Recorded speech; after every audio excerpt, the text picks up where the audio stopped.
ማንም ሰው ራሱን ማጥፋት የለበትም ምክንያቱም ለኔ መውደቅ እኔ ብቻዬን ልወድቅ አልችልም የብዙ ነገሮች አስተዋጽኦ አለበት በኔ መውደቅም የሚጠቀም ምንም ሰው የለም ራሳቸውን የሚያጠፉ ሰዎች ከሚጽፉት ነገር አንዱ ቢያንስ ለቤተሰቤ ግልግል ልሁን ቢያንስ ለጓደኞቼ ነፃነት ትችላቸው ልለፍ ኖ በኔ መሞት ቤተሰቦቼ ነፃ ሊሆን አይችሉ ሊጠቀሙ አይችሉ ማንም ሰው ራሱን ማጥፋት የሌለበት በእኛ መሞት የሚጠቀም ምንም ሰው የለም እንደውም የበለጠ ሐዘናቸውን ነው የምትጨምረው እንደውም የበለጠ ጸጸታቸውን ነው የምትጨምረው ግን የሰልፍ ሙቭመንቱ ምን አድርጎታል አንተ ብትሞት ግልግል ነው ለህብረተሰቡ እንዴ ኢትዮጵያን እኮ የሚመራት እኮ ይሄ አይዲዮሎጂ እኮ በጣም አደገኛ መሆኑን የምታየው ሰው ሲራብ በእነሱ ስተት ነው self agency is a very dangerous thing በሆነ ያህል ደረጃ ልክ ነው ግን የምትራበው ባንተና ባንተ ችግር ብቻ ሊሆን አይችልም ባይዘይ ሰው ሲሞት በራሳቸው ችግር ላይ ሞቱት ካልክ አደገኛ ነው ይሄ ደግሞ የመንግስትን አስተሳሰብ ሲቀርጹ አደገኛ ነው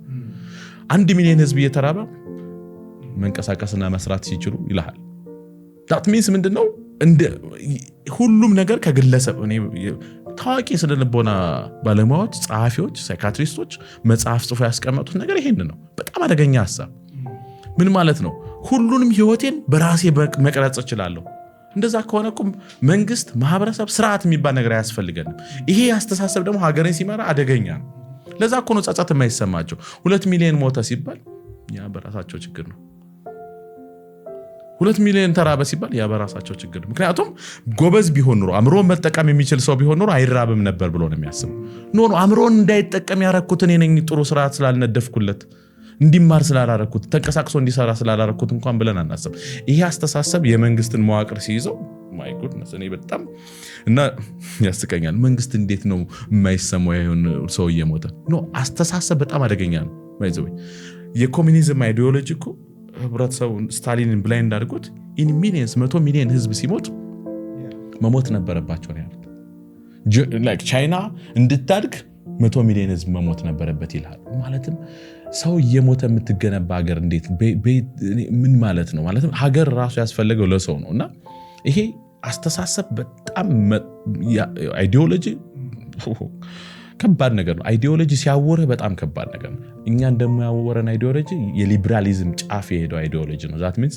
ግለሰቦች ምንም ነገር ማድረግ ይችላሉ የሚለው አይዲዮሎጂ ነው ግለሰብ ምንም ማድረግ ይችላል ካልኩ ከሞትክ ያንተ ጥፋት ነው ከራበህ ያንተ ጥፋት ነው አዲስ አበባ ውስጥ ቁጭ ብለህ የራበ ካለ ያንተ ጥፋት ነው ምንም የምጠየቀው ነገር የለኝም because አምሮንና ያለህን ብቃት መጠቀም አልችልም የግለሰብ ኃላፊነት ላይ ትኩረት አድርጎ መስራት በጣም አደገኛ ነው ሊበራሊዝም ጫፍ ሲሄድ ነው የኑሮ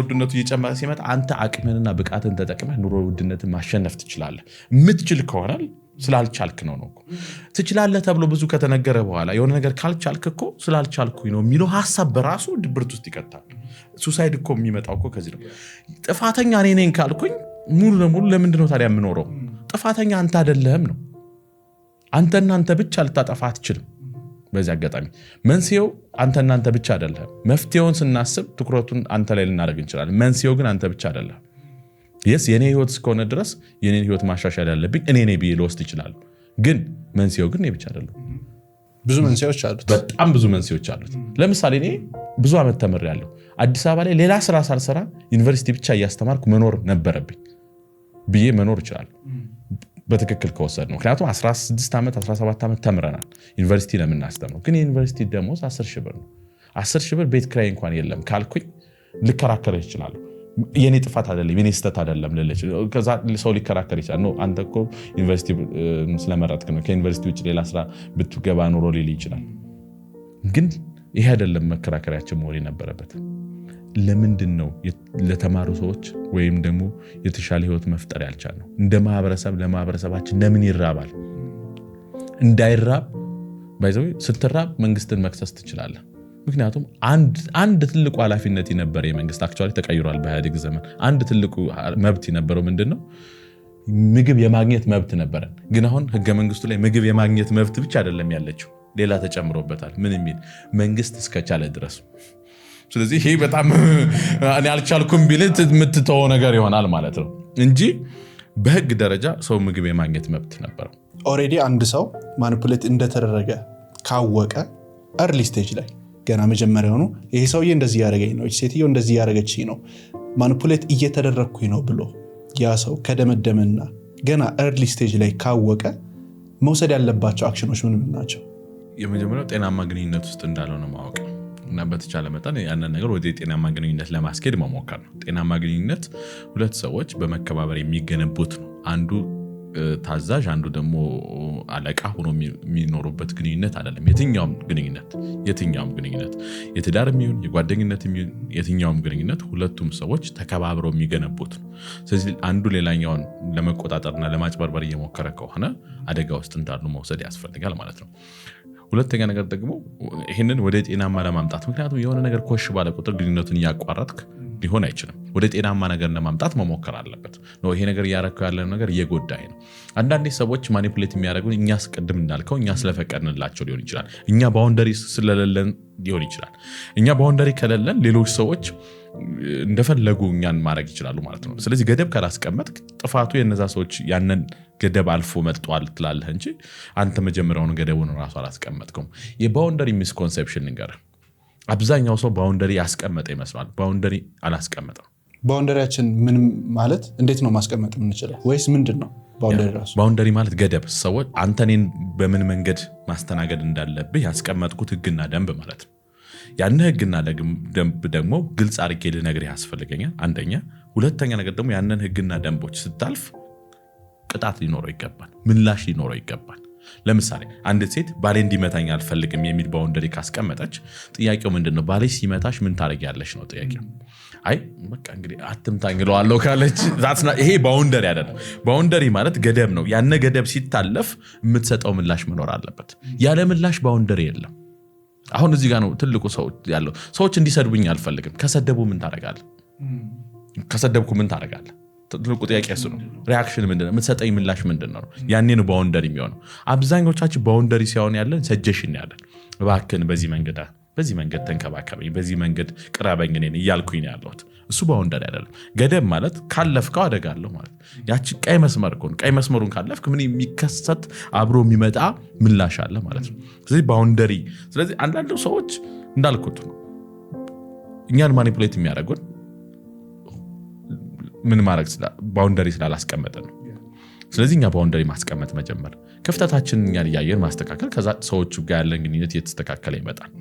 እዚህ ጋር ግን ሁሉ ማኒፑሌሽን ትክክል ሮንግ ነው ማለት አይደለም። ለምሳሌ የጤና ባለሙያዎች ፔሸንቶቻቸውን አትሊስት ወደ ሕክምና አገልግሎት እንዲወስዱ በሆነ ያህል ደረጃ ማኒፑሌት ሊያደርጉ ይችላሉ። ማርኬተሮች ዕቃ እንዲሸጥላቸው በሆነ ያህል ደረጃ ማኒፑሌት ሊያደርጉ ይችላሉ። የህግ ባለሙያዎች በተለያየ መንገድ ማኒፑሌሽን ይኖራል። ግን ኢንቴንሽኑ ምንድን ነው? የመጨረሻው ነገር ማኒፑሌት አድርጌ እኔ አንተን ለመጉዳት ከሆነ እሱን ነው ማየት ያለብህ አንተ። ኦኬ ማኒፑሌት እንደተደረገ ካወቅክ በኋላ የማኒፑሌሽኑ ኢንቴንሽን መጀመሪያውን አንተን ለመጉዳት ከነበረ ያን ግንኙነት መጀመሪያውን ጤናማ አይደለም ማለት ነው። ሰውን ማመን ማለት እኮ በጣም ይሄን ሐሳብ ነገር ሰውን ማመን ማለት እኔ አንተን ሳምነህ መቼም አታጠፋም እያልኩኝ አይደለም። ሰውን ማመን ማለት እሱ አያጠፋም፣ አይሳሳትም፣ እኔ ላይ መጥፎ ነገር አያደርግብኝም ማለት አይደለም። ሰውን ማመን ማለት ሆን ብሎ እኔ ላይ መጥፎ ነገር አያደርግብኝም ማለት ነው። ኢንቴንሽናሊ እኔ ላይ መጥፎ ነገር አያደርግብኝም ማለት ነው። ራሱን ለመጥቀም በሚያደርገው ሂደት ውስጥ እኔን ሊጎዳ ይችላል፣ ሊያስቀይም ይችላል፣ የኔን መስመሮች ሊያልፍ ይችላል። ይሄ ሁሉ የሚሆነው ግን እኔን ለመጉዳትና እኔን ህይወት መጥፎ ለማድረግ ታስቦ አይደለም ብለን ማመን ነው። ትረስት ማለት እኔ አንተን አምናለሁ ስትል አንተ የምታደርገው ነገር በሙሉ እኔ ጋር በተያያዘ የኔን ከፍታና የኔን ደስታ ከመመኘት አኳያ ለምታደርገው ብዬ ማመን ማለት ነው። እኔ ማምነው ሰው አያጠፋም አይሳሳት ምናምን እያልኩኝ አይደል። ማምነው ሰው አብዛኛውን ነገር ሲያደርግ የሚያደርገው ለኔ ከፍታ፣ ለኔ ደስታ፣ ለኔ ሰላም በመመኘት ነው ብዬ ሳስብ ነው። ይሄ ደግሞ የኢንቴንሽን ጉዳይ ነው። የፓተርን ማለትም ወጥነት ያለው ጉዳይ ነው። አንድ ቀን ስላደረገው 2 ቀን ስላደረገው አይደለም። ለዚህ ነው ብዙ ሰዎች ሰውን ማመን አልፈልግም ሲሉ ይሰማሉ። ሰውን ማመን አልፈልግም የሚሉ ሰዎች የመጀመሪያ ትልቁ ችግራቸው ማንን ማመን እንዳለብኝ አላውቅም እያሉ እየተናገሩ ነው በግልጽ። ምክንያት ግራ ገብቶኛል፣ ማንን ማመን እንዳለብኝ ዓለም ላይ ግራ ገብቶኛል እያሉ ነው። የመጀመሪያ ችግሩ እሱ ነው። ምክንያቱም ብዙዎቻችን የምናምነው የማይታመንን ሰው ነው። ሁለተኛ የምናምነው እኛ ሰውን የምናምን ሰዎች ስለሆነ ነው። እሱ ደግሞ ስህተት ነው። ማመን የለብንም ወይስ ኖ? የምናምነው ያነኛው ሰው የሚታመን ሰው ስለሆነ ነው ማመን ያለብን። ምክንያቱም እምነት ማለት ከኔ ተነስቶ ለአንተ የሚሰጥ ስጦታ ነው። ያንን ውድ ስጦታ ልሰጥ ስል ያንን ስጦታ መቀበል የምትችል ሰው መሆንን ማረጋገጥ አለብኝ። አሁን ትልቁ ችግር ውድ ስጦታ ለማይሆን ሰው ከሰጠው በኋላ ስጦታው ጠፋብኝ፣ ተሰበረብኝ ብለህ ማማረር እንደሚሆንብን ነው። ስለዚህ ሰውን ማመን በጣም ትልቅ ስጦታ ነው። ስለዚህ ለማን መስጠት እንዳለብህ ማወቅ አለብህ። አሁን ትልቁ ችግር ግን እኔ ስለማምን ለሁሉም ሰው ያንን ስጦታ እየሰጠው ከሄድኩኝ በኋላ ላይ መሰበር ነው የሚሆነው። ስጦታ ደግሞ ዕዳ ነው። የሆነ ቀን የሆነ ሊመለስ የሚችል ዕዳ ነው እና እሱን በደንብ ማሰብ አለበት ሰው። ስለዚህ ማንን ነው ማመን ያለብኝ ስትለኝ አንድ ግልጽ ነገር ማመን ያለብህ ያነ ሰው ለእኔ በጎ ነገር አለው። ሆን ብሎ የሚያደርጋቸው ሀሳቦችና ተግባሮቹ በሙሉ ለእኔ ጥሩ በማሰብ ነው። አንደኛ ይህን በምን አውቃለሁ ስትለኝ ወጥነት ባለው ሁኔታ ማየት አለብህ። አንዴ ስላደረገው አይደለም፣ ሁለቴ ስላደረገው አይደለም። ወጥነት አለው ወይ? ምክንያቱም ናርሲስቲኮች ከዚህ በፊት ስናወራ ታስታውስ እንደሆነ አንዴ ላብ ቦሚንግ የሚባል ኮንሴፕት ስላላቸው አንዴ ብዙ ነገር ሊያደርጉልህ ይችላሉ። ስለዚህ አንዴ ነው ድርምስምስ አድርገው እምነትህን የሚገቡት። የመጀመሪያው ሳምንት ላይ በቃ ያንተን ሙሉ ትረስት ያገኛሉ። ለምን? እሱ ነው። ግን ይሄ ችግሩ መሰለም ወጥነት ማለት ፐርሶናሊቲ እንዲፋይን እናደርጋለን። ስብዕና እንዲፋይን ስናደርግ የሰው ልጅ ጸባይ የሚታወቀው ወጥ ነገሮችን ሲያሳይ ነው። ወጥነት ማለት በጊዜ በሁኔታዎችና በሰዎች በሶስቱ ነገሮች ወጥነት አለ ወይ? ምክንያቱም አንተን ሲፈልጉ ለአንተ ወጥ የሆነ ነገር ሊያሳዩ ይችላሉ። ይህን ጸባይ ከሌሎች ሰዎቹ ጋር ታየዋለ ወይ? አስተናጋጅን በጣም የተሳደበ ዲስሪስፔክት እያደረገ ክብር እየነፈጋቸው ለአንተ ክብር ካሳየችህ ወይም ካሳያት ምን ማለት ነው? በተዘዋዋሪ ከእሷ የሚፈልገው ነገር ስላለ እንጂ ያነ ጸባዩ ስላልሆነ ነው። ጸባዩ ነው ማለት አትችልም። ጸባይ መሆኑን የምታውቀው ወጥነት እንዳለው ያነ ነገር የምታውቀው በምንድን ነው ካልከኝ እንዳልኩት ጊዜ ወሳኝነት አለው። ለአንድ ሳምንት ሳይሆን ለ6 ወራት ሚኒመም ማሳየት ይችላል ወይ? yes። ሁለተኛ በሁኔታዎች በተለያዩ ህይወት ሲናደድ ሲደሰት፣ ምክንያቱም ሲደሰት ሪስፔክት ማድረግ ሰው ቀላል ነው። እየተናደደ ሪስፔክት ያደርግሻል ወይ ነው ጥያቄ። አንቺን ብቻ ነው ወይስ ሌሎች ሰዎችን? ሶስቱን ካየን ይሄ ሰው የሚታመን ሰው ነው ብለን መለየት እንችላለን። አብዛኞቻችን የምንሰራው ስህተት ይሄ ነው። አብዛኛው ሰው ማንን ማመን እንዳለበት ስለማያውቅ ካመነ በኋላ ከተጎዳ በኋላ ሰው ማመን አስፈላጊ አይደለም ሲል ተሰማዋል።